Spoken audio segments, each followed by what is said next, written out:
Welcome to Citizen Portal, the federal edition, your go-to source for everything happening in federal politics. Let's dive in and keep you connected to what matters most on the national stage. Today, we're diving into a pretty heavy topic, the state of religious freedom in Nigeria. It's a complicated situation, no doubt, but we're here to try to unpack it for you. We'll be pulling from some recent discussions from the U.S. House Committee on Foreign Affairs. We're dealing with some pretty serious stuff here. Absolutely. And one of the big questions that kept coming up during that meeting was whether the U.S. should designate Nigeria as a country of particular concern, a CPC. That would be a huge step, could have some pretty big implications for how the U.S. interacts with Nigeria. Okay, so that's where we need to start, I think. What exactly does that mean, this CPC designation? Well, it's basically the U.S. government's way of saying, hey, we see what's going on here and we're not okay with it. It's a formal recognition that a country is engaging in or tolerating some pretty severe violations of religious freedom. Got it. And what happens then? I mean, what are the consequences for a country if they get slapped with this CPC label? It can open the door to a whole range of actions, like targeted sanctions against individuals who are involved in the persecution. The U.S. could also ramp up diplomatic pressure, really try to push the government to improve its human rights record. So it's not just a symbolic thing. There are real teeth to it. Right. It's meant to be more than just a slap on the wrist. It's about holding governments accountable.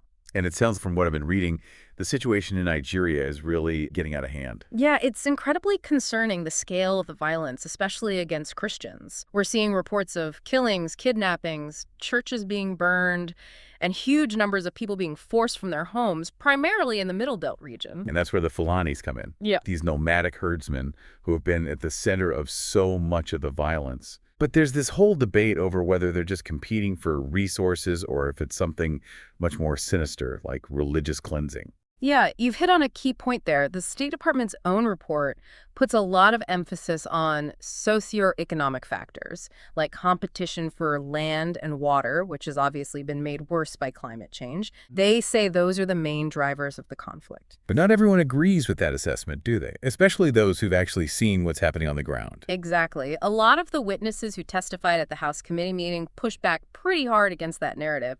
They say it's much more than just a resource conflict. Like Representative Smith, who was actually there, visiting firebombed churches and speaking with people who'd survived these attacks. He's painting a much darker picture, isn't he? He is. And then you have people like Bishop Anagbi, who straight up called these militant Fulani herdsmen terrorists. He said the violence is systematic, that it's targeted specifically at Christian communities. Wow.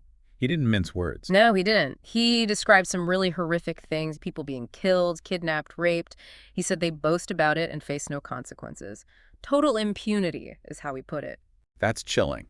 And this isn't exactly a new problem, is it? I mean, I know Archbishop Ignatius Kaigama was warning about this kind of violence over a decade ago, even back then. It's true, and unfortunately his warnings were largely ignored, and now we're seeing the consequences. Yeah. Then you have the story of Bila Adamu, who was captured by Boko Haram. They gave him a choice: renounce his faith or die. Incredible courage. He refused and were shot in the face. Yeah. Somehow he survived.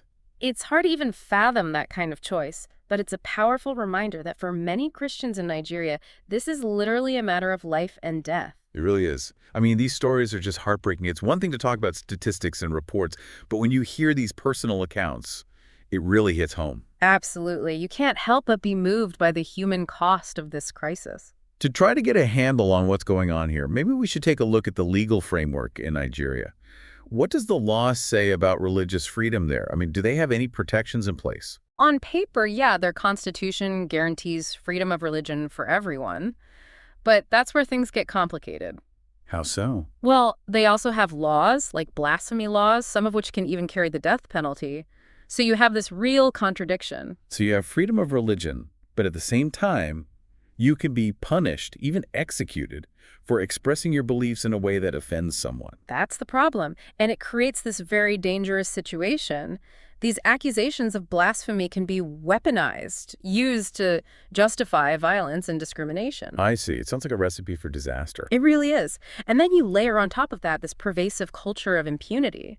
Witnesses have talked about police and military forces not responding to attacks, sometimes even when they were warned in advance. It's like the authorities are just turning a blind eye. Sometimes it seems that way, and that only makes the problem worse. Makes you wonder what the U.S. can actually do to make a difference. Yeah, what are some of the options on the table? Well, the CPC designation was definitely a big focus. A lot of people see that as a necessary first step. It sends a clear message to the Nigerian government that the U.S. is paying attention and they're taking this seriously. But will it actually change anything? I mean, that's the big question, right? Is it enough to just label them a CPC? Some people argue that it's more of a symbolic gesture unless it's followed up with concrete actions. And we have to remember that Nigeria is a major player in the region economically and politically. Right. So slapping them with a CPC designation could really strain relations, could make it harder to cooperate on other important issues, like counterterrorism. It's complicated. So it's a balancing act, as always. Mhm. What about other options, then? What else are people suggesting? One idea that came up a lot was targeted sanctions, going after specific Nigerian officials who are directly involved in the persecution. That makes sense, Yeah. right? Go after the individuals responsible instead of punishing the whole country. Exactly. It's a more surgical approach, but it's not easy. I mean, you have to identify those individuals, you have to gather evidence, you have to build a case for sanctions. It takes time. Yeah, for sure. We also heard a lot about the internally displaced persons, millions of Nigerians who have been forced from their homes because of this violence. Yeah, and a lot of them are Christians. And the needs are just immense: food, shelter, medical care, not to mention the trauma they've experienced. Absolutely. And then there's the whole question of what happens next. How do these people rebuild their lives? How do they go back to their communities, if that's even possible? It feels overwhelming, honestly. I mean, Yeah. where do you even start? How do you address a problem of this scale? It's going to take a massive coordinated effort, that's for sure. The Nigerian government, international aid organizations, the diaspora community, everyone has to be involved. And we're talking about a long-term commitment. This isn't something that's going to be solved overnight. It sounds daunting. It is. And then, we have to remember that all of this is happening in a country where the security apparatus is deeply flawed. I mean, we've heard reports of the police and military not just failing to protect communities, but actually participating in the violence. So any attempt to address the root causes of this violence also has to involve tackling this issue of security sector reform. And what does that look like? I mean, how do you even begin to reform these institutions? It's a huge undertaking. It requires a real shift in culture, a commitment to accountability, transparency, professionalism. It feels like we're dealing with a problem that has so many layers to it. It's hard to see how there could be any easy solution here. You're right, it's incredibly complex. But even with all this complexity, we can't forget that there are real people whose lives are being shattered by this violence.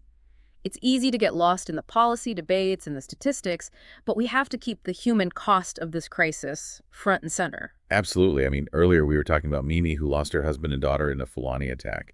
And her story is just one of millions, right? Millions of Nigerians who are displaced, living in fear, whose lives have been turned upside down by all of this. Right, and those stories need to be heard. That's why this discussion is so important, why finding a solution is so crucial. It's not just about Nigeria, it's about standing up for human rights, for religious freedom on a global scale. Makes you wonder, what happens if the U.S. just sits back and does nothing? What message does that send? Not just to Nigeria, but to the rest of the world. It's a dangerous message, that's for sure. When powerful countries like the U.S. turn a blind eye to this kind of persecution, it emboldens the perpetrators. It sends a signal that they can get away with it, and that puts vulnerable communities at even greater risk. Not to mention the risk of this violence spread and spilling over into neighboring countries. Instability in one country rarely stays contained, especially in regions like this with porous borders and shared ethnic and religious groups. It's a recipe for regional instability. So it really is a call to action. We have to pay attention, we have to stay informed, and we have to push for solutions. We do. We can't afford to be complacent. This isn't just someone else's problem. It's a global issue that demands our attention. So what can our listeners do? What could we as individuals do to help? There are lots of things you can do. First and foremost, stay informed, write, learn about what's happening in Nigeria, share that information with others. You can contact your elected officials, let them know that this issue matters to you, support organizations that are working on the ground, providing aid, advocating for peace and justice. Even small actions can make a difference. This has been a heavy deep dive, I have to say. I really appreciate you taking the time to break all of this down for us. And I think it's so important what you said about the human element here, about not losing sight of the individuals whose lives are being impacted by this violence. It's been my pleasure, and you're absolutely right. Those stories are what make this issue so real, so urgent. To our listeners, we hope this deep dive has inspired you to learn more and to take action. The people of Nigeria deserve peace and security, and it's up to all of us to help make that a reality. Thanks for tuning in to Citizen Portal. We hope you feel more informed and ready to engage with the issues shaping our community. Be sure to subscribe so you never miss an update, and visit us at citizenportal.ai for more insights on how local politics are impacting you. Until then, stay engaged, stay informed, and remember, your voice matters.